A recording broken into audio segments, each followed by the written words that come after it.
कश्मीर में harsh winter season शुरू हो चुका है और इस मौसम में ज़्यादातर रेस्पिरेटरी प्रॉब्लम ज़्यादा बढ़ जाती है, खासकर बच्चों में हो, बुज़ुर्गों में हो या उन जिनकी में ऑलरेडी जो चेस्ट प्रॉब्लम्स होती हैं। तो इसी सिलसिले में आज हमारे साथ मौजूद है डॉक्टर मीर फैसल, जिनसे हम बात करेंगे और जानेंगे इस बात कि रेस्पिरेटरी हेल्थ को विंटर सीज़न में हम कैसे प्रोटेक्ट कर सकते हैं और ख़ासकर हमें किन चीज़ों का ख्याल रखना चाहिए। विंटर सीज़न जब शुरू हो जाता है तो रेस्पिरेटरी इशूज़ ज़्यादातर बढ़ जाते हैं लोगों में।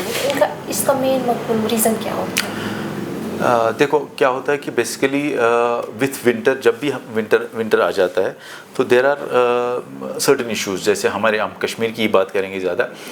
कश्मीर में because of winters, harsh winters जब भी आते हैं तो वी स्टार्ट रिमेनिंग इंडोर्स, हम अंदर रहते हैं, घरों के अंदर रहते हैं। एक तो वो हमारे इश्यूज़ रहते हैं क्योंकि क्लोज डोर वेंटिलेशन कम रहती है, एक वो होता है। दूसरा जो हमारे हीटिंग अरेंजमेंट्स हैं, वी नो दैट हमारी इलेक्ट्रिसिटी की कंडीशन ख़राब ही है यहाँ पे।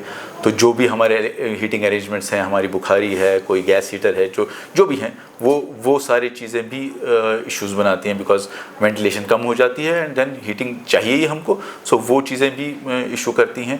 एंड देन उसके बाद जो पेशेंट्स ऑलरेडी हैं, रेस्पिरेटरी पेशेंट्स जिनको ऑलरेडी रेस्पिरेटरी सिम्टम्स हैं, उनके लिए थोड़ा सा इशू ज़्यादा बन जाता है बनस्बत कि जो नहीं है। इनफैक्ट हर किसी के लिए बनता है, लेकिन जो ऑलरेडी रेस्पिरेटरी पेशेंट्स हैं, जैसे एल्डरली हैं, उनके लिए इशू ज़्यादा बनता है। और हमारे यहाँ चूँकि स्मोकिंग बहुत ज़्यादा है and we have a lot of, बहुत बड़ा चंक है हमारा रेस्पिरेटरी पेशेंट्स का, उसमें इशू उन सारे पेशेंट्स में इशू बढ़ जाता है। तो रीजंस यही रहते हैं बिकॉज वी रिमेन क्लोज्ड, ठंड है एंड वायरल इश्यूज़ बढ़ जाते हैं, हमारे वायरल इन्फेक्शन ज़्यादा हो जाते हैं, चेंज ऑफ टेम्परेचर हो जाता है तो viruses tend to replicate, so viruses issue भी ज़्यादा बन जाते हैं। जी, आपसे पूछना चाहूँगी, जैसे कि आपने कहा कि इश्यूज़ बढ़ जाते हैं तो कोल्ड और फ्लू ज़्यादातर देखने को मिलता है, तो इनमें कौन से सिम्टम्स होते हैं जिनको हमें नज़रअंदाज नहीं करना चाहिए कि उस टाइम पे कुछ पेशेंट्स ऐसे ही छोड़ देते हैं कि नॉर्मल सा फ्लू है, छोड़ दिया, तो क्या सिम्टम्स है जो हमें नज़रअंदाज? देखो बेटा, सबसे इम्पॉर्टेंट चीज़ जो है ना, जो रेस्पिरेटरी पेशेंट्स में आती है, दैट इज़ कॉफ, खांसी जिसको हम कहते हैं। खांसी ज़्यादा आए, चेस्ट टाइटनेस लगती है, सांस फूलना, थोड़ा सा हमें लगता है कि सांस फूल रही है, या चेस्ट टाइटनेस हो, या खांसी आए, दीज आर सटल सिम्टम्स। पहले हल्की सी खांसी आए, चल रहा है, हमें लगता है कि नहीं जी, या पेशेंट को लगता है कि नहीं कुछ नहीं है, चल रहा है। These things are to be taken into consideration. मतलब थोड़ा सा भी हो तो अगर हम अपना वो जो भी वो किसी को हेल्थ प्रोफेशनल को दिखाएं, उनसे एडवाइस लें और उसके हिसाब से चले, वो चीज़ें इंपॉर्टेंट रहती है। हल्का सा भी लगे तो इट्स बेटर। और जो पेशेंट्स हैं ऑलरेडी, उनके जो क्या होता है कि हमारे यहाँ जैसे कि देखने को आया है, जो भी पेशेंट्स हैं चेस्ट के, वो अपनी दवाइयाँ समर्स में कम कर देते हैं अनफॉर्चुनेटली, जो नहीं करना चाहिए था, जो हम उनको बार बार बोलते हैं कि नहीं करो, वो कम कर देते हैं। जब वो कम कर देते हैं तो उससे उनको इश्यूज़ रहते हैं। तो बेहतर है कि जो भी पेशेंट है, जिनको भी डॉक्टर साहब ने जो दवाइयाँ दी हैं, वो लेते रहें, कम ना करें। कम नहीं करेंगे तो फिर वो विंटर स्मूथली निकल जाता है। क्या करते हैं कि वो बंद कर देते हैं या कम कर देते हैं, फिर जब विंटर ऑनसेट हो जाता है तो they have all those respiratory जो इश्यूज रह जाते हैं वो हो जाते हैं। अब देखने को मिलता है कि विंटर सीजन में ज़्यादातर निमोनिया और ब्रोंकाइटिस का केसेस ज़्यादा बढ़ जाते हैं, इनके क्या मेन रीजंस हो सकते हैं? मेन रीजंस तो यही हैं जो मैंने पहले भी बताया आपको, कि जब इन्फेक्शन हो गया, हमने इग्नोर किया, थोड़े कुछ दिन इग्नोर किया, एंड ऑलरेडी अगर पेशेंट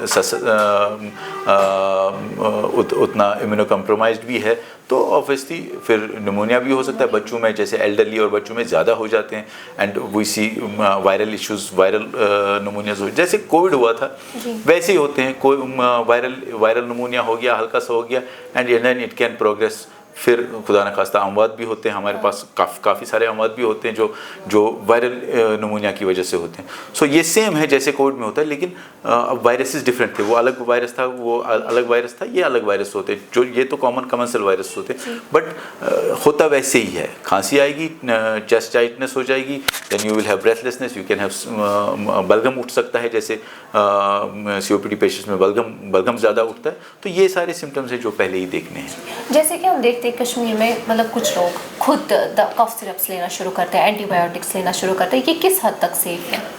ये बिल्कुल सेफ़ नहीं है। हमारे यहाँ काफ़ी ज़्यादा ओवर द काउंटर ड्रग्स मिलते हैं, इनफैक्ट हम अपनी बात कहें, जो भी पेशेंट आते हैं उन्होंने तो 1-2 कोर्स लिए होते हैं, जब फ़र्क नहीं हुई तब आते हैं डॉक्टर साहब के पास या तब आते हैं फिजिशियन के पास कि नहीं जी हमें फ़र्क नहीं हो रही। अनफॉर्चुनेटली दिस इज़ ये बहुत गलत चीज़ है। इसी से हमारे यहाँ एंटीबायोटिक रेजिस्टेंस भी बढ़ रही है, इसी से हमारे यहाँ वो जो डिजीज़ हैं वो बढ़ रहे हैं, बिकॉज जब रेजिस्टेंस बढ़ गई तो फिर डॉक्टर साहब को भी हाई डोजेस देने पड़ते हैं। सो ये issue over the counter drugs का बहुत बड़ा इशू है हमारे पास। पेशेंट्स तो ओवर द काउंटर तो अलग बात है, अगर कोई फार्मासिस्ट दे या कुछ दे, खुद ही जाके ले आते हैं 1 डोज 1 कोर्स 2 कोर्स, उसके बाद फिर फिजिशियन से मिलते हैं कि नहीं जी फ़र्क नहीं हो रही। That's a wrong thing, should not have been done. Vaccination की अगर बात करें तो विंटर में स्टार्टिंग में फ्लू और न्यूमोनिया पेशेंट्स अगर होते हैं उनको वैक्सीनेशन किस टाइम पे लेना चाहिए? वैक्सीन हमारे यहाँ कश्मीर में वी स्टार्ट वैक्सीनेशन 15 सितंबर के बाद, ठीक है। बेहतर रहता है क्योंकि हमारे यहाँ पीक रहता है नवंबर दिसंबर में, तो बेहतर रहता है कि हम सितंबर में ही वैक्सीन कर लें। फ्लू वैक्सीन की मैं बात कर रहा हूँ, और ऐसा नहीं है कि हर ये जिसको रेस्पिरेटरी इशू है वो वैक्सीन करे। बेहतर है कि सारे लोग वैक्सीन करें, क्योंकि क्या होता है कि हमारी फैमिली में एक बंदा है जो जिसको इशू है, चेस्ट का इशू है, उसको हमने वैक्सीन किया तो हम कहते हैं कि बस जी इसको करना है, हमको क्यों करना है। बट फिर आगे क्या होता है, आगे जो बंदा ठीक है उसको वायरल हो जाता है, वो उसको पहुंचाता है।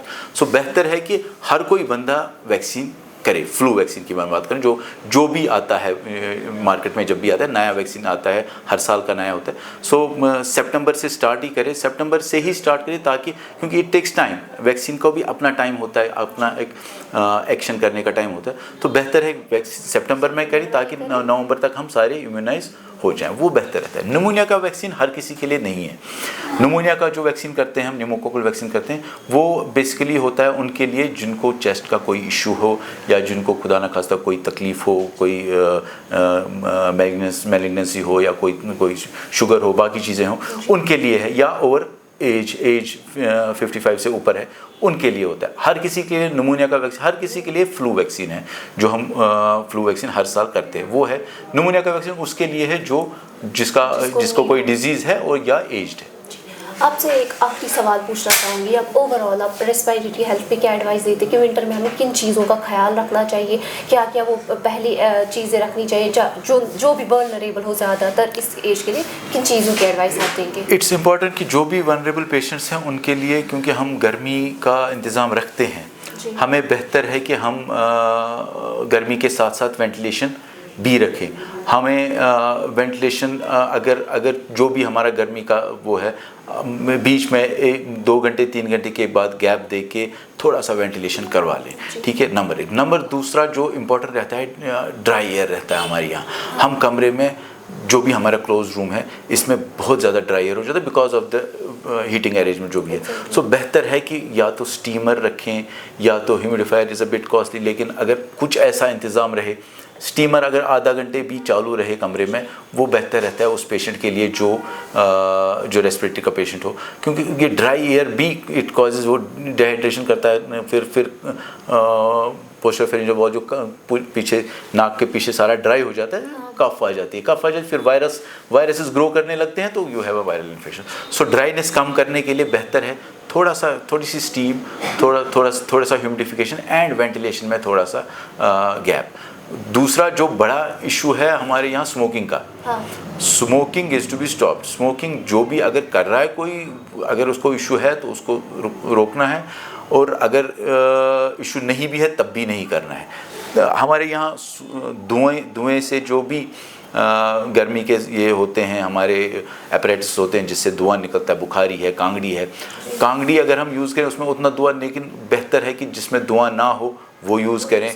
बुखारी में अगर धुआं है तो वी ट्राई टू यूज़ कि इसमें धुआं ना लगे। Smoke is an important irritant, so smoking और स्मोक से बचना है।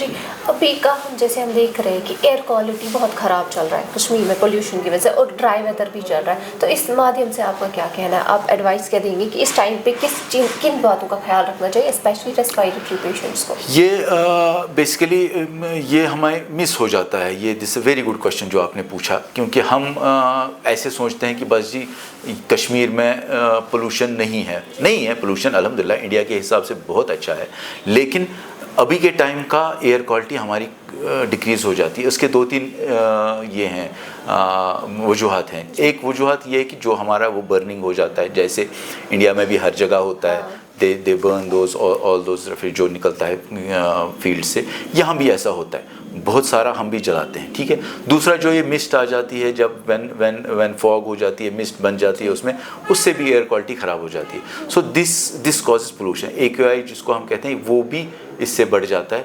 तो ये चीज़ है जो पोल्यूशन बनाती है हमें विंटर्स में, ये नज़रअंदाज हो जाता है हमारे यहाँ, ठीक है। इसमें पोल्यूशन का जैसे हम बाकी जगह कहते हैं कि पोल्यूशन में मास्क लगाओ, अच्छे से सुबह की ठंड में जब सुबह हम वो मिस्ट जैसी होती है उसमें ना निकले, जो भी पेशेंट है वो उसमें ना निकले। सुबह और शाम का टेम्परेचर जब कम होता है तब ज़्यादा पोल्यूशन का लेवल भी ज़्यादा होती है, उसमें थोड़ा सा हम एहतियात बरतें। सुबह शाम का टेम्परेचर, और अगर दिन में निकलना भी है तो बेहतर रहता है मास्क लगा के चलें। तो ये थे हमारे साथ डॉक्टर मीर फैसल, जिन्होंने हमें बताया कि रेस्पिरेटरी हेल्थ को विंटर में कैसे प्रोटेक्ट किया जाता है, किन बातों का ख्याल रखना चाहिए, और जो घरों में हम यूज़ करते हैं हीटिंग सिस्टम, उनके लिए वेंटिलेशन कितना ज़रूरी है।